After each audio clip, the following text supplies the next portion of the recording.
بسم اللہ الرحمن الرحیم۔ میں ہوں اقبال جنجوا۔ پاکستان میں اس وقت کوئی ایسا دور نہیں ہے جو اپنے طور پہ عروج پہ نہ ہو۔ جبر ہو، ظلم ہو،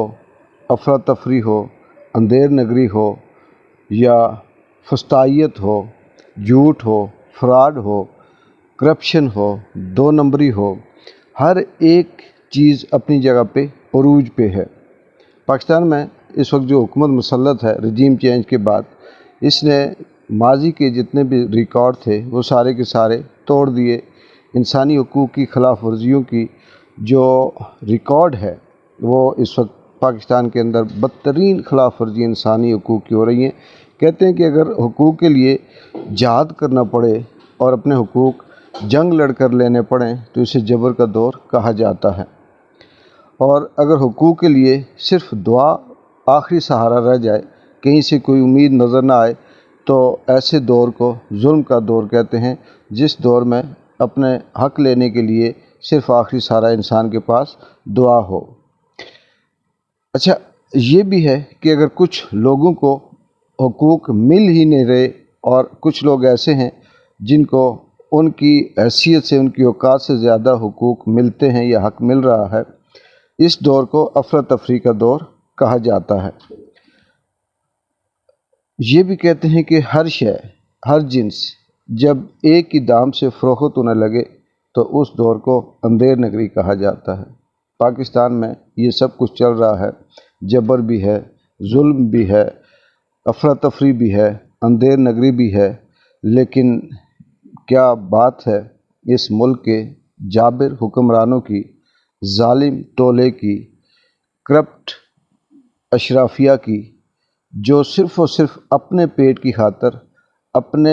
مفاد کی خاطر اس پورے ملک کو داؤ پہ انہوں نے لگا کے رکھا ہوا ہے، اور وہ ٹی وی پہ آ کے یہ کہتے ہیں کہ ہم نے 15 مہینوں میں 4 سال کا گند دھویا۔ اصل میں یہ گند پچھلے 75 سالوں سے ان ہی کا ڈالا ہوا تھا، اور اب یہ کہتے ہیں کہ یہ گند کسی اور نے ڈالا۔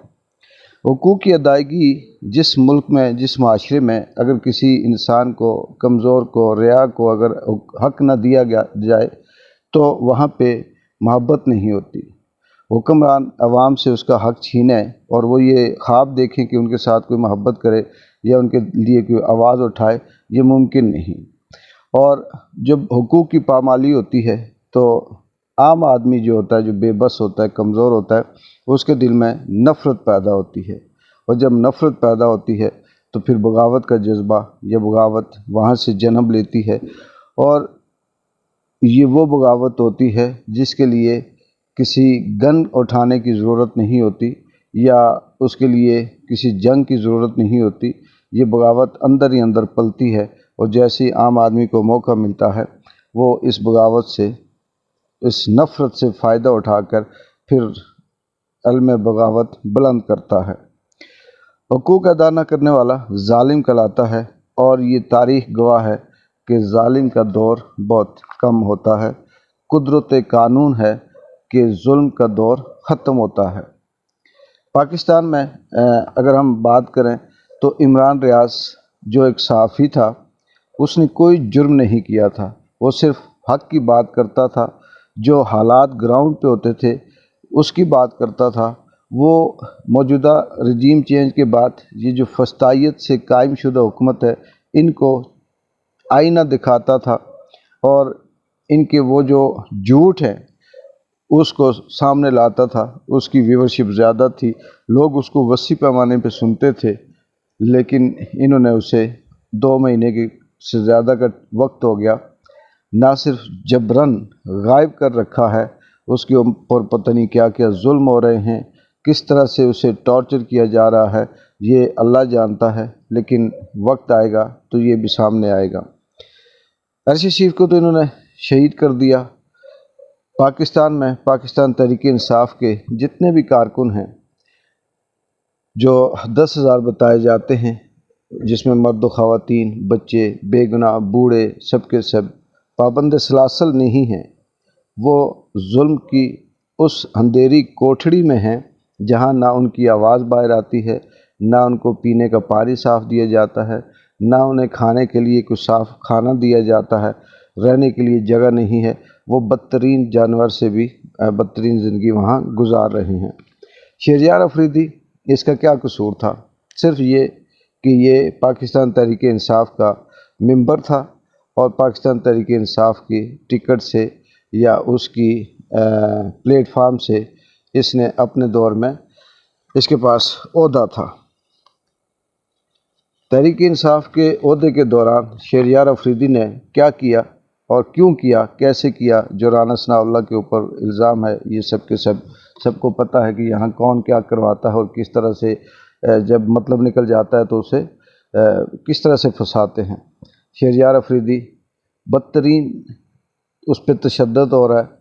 ٹارچر ہو رہا ہے، اور اسی دوران اس کا بھائی فوت ہوا، پھر اب اس کی بہن فوت ہوئی، اور اس شخص کے اوپر صرف اور صرف ایک ہی دباؤ ہے کہ پاکستان تحریک انصاف چھوڑ دو، عمران خان کے خلاف گواہی دو، اور تمہیں ہم بری بھی کر دیں گے، تمہارے سارے گناہ بھی معاف ہو جائیں گے، اور تمہیں کسی قسم کی سزا نہیں دی جائے گی۔ اگر ہم اس ملک کے اندر یہ جو 15 مہینوں کا دور ہے، جس میں Noon League, Peoples Party, P D M کا جتنا جتھا ہے، پی ڈی ایم کے جو جھوٹے فراڈیے جو لوگ ہیں، ان کے ساتھ اسٹیبلشمنٹ اور دیگر جو پاورفل ادارے ہیں، ان کے تعاون سے جن کے کندھوں پہ چڑھ کر یہ یہاں پہ پہنچے ہیں، وہ سارے کے سارے صرف ایک بات چاہتے ہیں کہ اس ملک میں کوئی حق کی بات کرنے والا نہ ہو، کوئی سچ بولنے والا نہ ہو، صرف یہ ہو کہ ہمارا راج ہو، جو ہم کہیں اسی پہ سب یس سر کہیں، اور پھر ہمارے بعد دوسری کوئی بات مانی نہ جائے۔ چلے مان لیتے ہیں کہ ان کی یہ بات ایک صورت میں ہو سکتی ہے کہ اس ملک کو یہ جو اسلامی جمہوریہ پاکستان کہا جاتا ہے، اس کے نام کے ساتھ اسلامی جمہوریہ پاکستان یہ سب ختم کر دیں، سیدھا سیدھا کہہ دیں کہ ایک اسٹیٹ ہے، ایک ایسی ریاست ہے جس کے اندر جبر ظلم کی حکومت ہے، جس کے اندر اندھیر نگری ہے، جس کے اندر تمام تر انسانی حقوق کی جو خلاف ورزیاں ہوتی ہیں، اس کے تحت اس ملک کا نظام چلایا جاتا ہے۔ یہاں جتنے بھی ادارے ہیں، چاہے وہ حکمران ہیں یا اسٹیبلشمنٹ ہے یا کوئی اور ہے، عدلیہ کا ہے یا کسی بھی حوالے سے، ان سب کی مدتیں 3 سال، 2 سال، 4 سال، 1 سال ہوتی ہے۔ لیکن یہ صرف اس لیے اس سارے چیز کے پیچھے قبضہ کرتے ہیں، یا انہیں ایک لالچ جو ہوتی ہے وہ صرف اس لیے ہوتی ہے کہ ماضی میں بھی یہ چیز تاریخ ریکارڈ گواہ ہے کہ چند سالوں کے بعد یہی لوگ جو عام زندگی گزار رہے ہوتے ہیں، یہ اس ملک کے ٹریلینین بن جاتے ہیں، یہ اس ملک کے ٹائکون بن جاتے ہیں، اس ملک کے امیر ترین ارب پتی کھرب پتی لوگ بن جاتے ہیں۔ کیسے بنتے ہیں؟ اسی ملک کو لوٹتے ہیں، اس ملک کے جتنے وسائل ہیں ان کو لوٹتے ہیں، اس ملک کی عوام کے اوپر جبراً ظلم کرتے ہیں، اور جو ان کی محنت ہے، جو ان کا پیسہ ہے، جو ان کا کمایا ہوا ان کے نام پہ جو لیا جاتا ہے فنڈ، وہ سارے کا سارا یہ خود کھاتے ہیں، اپنے نام جمع کرتے ہیں، جس کے بعد انہیں نشہ ہوتا ہے۔ پھر جو ان کے پیچھے آنے والا ہوتا ہے اس کو بھی یہ یہی سبق دیتے ہیں، یہی طریقہ بتاتے ہیں، اور یہ ایک خون ان کے منہ پہ لگا ہوا ہے کرپشن کا، اس ملک کو لوٹنے کا، اور یہ اس سے پیچھے ہٹنے کو تیار نہیں۔ حیرت کی بات ہے کہ نواز شریف جو 3 دفعہ اس سے پہلے وزیر اعظم رہ چکے ہیں، انہوں نے اس ملک میں کیا تیر مارا، کتنے قرضے اتارے، کتنے ملک کو سنوارا۔ پیپلز پارٹی کی حکومت رہی، اس نے کتنے قرضے اتارے، کتنا ملک سنوارا، کتنے روزگار کی اسکیمیں لے کے آئے، کچھ بھی نہیں، نام سے لیتے رہے، جمع کرتے رہے، اور باہر منی لانڈری کے تھرو باہر بھیجتے رہے، چپراسیوں کے نام پہ، ریڑھی والوں کے نام پہ، ہوٹل والوں کے نام پہ، ویٹروں کے نام پہ اربوں روپے یہ منتقل کرتے رہے، اور آخر میں جب راز کھلتا رہا تو ان لوگوں کو بھی یہ راستے سے ہٹاتے رہے، چاہے وہ وکیل ہو، چاہے وہ کوئی گواہ ہو، چاہے وہ ریڑھی والا ہو، چاہے وہ چپراسی ہو، کوئی بھی ہو۔ اب اس دفعہ پھر پورے کا پورا جو پاکستان کے اندر ایک قابض گروپ ہے، جس میں میڈیا بھی ہے، جس میں صحافی ہیں، جس میں یہ جو چینل کے ٹائکون بیٹھے ہوئے ہیں، یہ ہیں، یہ صرف اور صرف اس لیے ہیں کہ جو انہیں کہا جاتا ہے وہ بولتے ہیں اور اس بولنے کی یہ تنخواہ لیتے ہیں۔ ایک عدالت اس وقت اس پاکستان کے اندر طاقتور حلقے نے اپنی عدالت لگائی ہوئی ہے، جو اپنی مرضی سے بلواتا ہے، اپنی مرضی سے لکھواتا ہے، اپنی مرضی سے کام کرواتا ہے، اپنی مرضی سے حکومت لے کے آتا ہے، اپنی مرضی سے حکومت کو ڈیریل کر دیتا ہے۔ لیکن ایک عدالت اللہ کی بھی ہے، جو ایک ایک لفظ کی بھی ان سے سوال کرے گا، بولنے کا ان سے سوال کرے گا، ان کی جو حکمرانی ہے وہ ان سے پوچھے گا۔ ان کی نظر میں شاید کہ اللہ کی کوئی ذات نہیں ہے، کیونکہ جب انہیں اللہ کا خوف نہیں، جب انہیں اپنے جواب دہ ہونے کا خوف نہیں، جب انہیں کسی دنیا کے سامنے بدنام ہونے کا خوف نہیں، جب انہیں معاشرتی اقدار کی پرواہ نہیں، تو ان کے لیے میدان کھلا ہے، اور یہ پھر اسی طرح سے جسے بے لگام قسم کے بکھرے ہوئے درندے بنے ہوئے ہیں، جس کو چاہے اٹھا لیں، جس کو چاہے چیر پھاڑ کے کھا لیں، انہیں کوئی پوچھنے والا نہیں۔ لیکن ایک عدالت اور بھی ہے، اور وہ عدالت قدرت کا اصول فیصلہ ہے کہ ظلم نہیں رہتا، اور قدرت کا یہ اصول فیصلہ ہے، اٹل فیصلہ ہے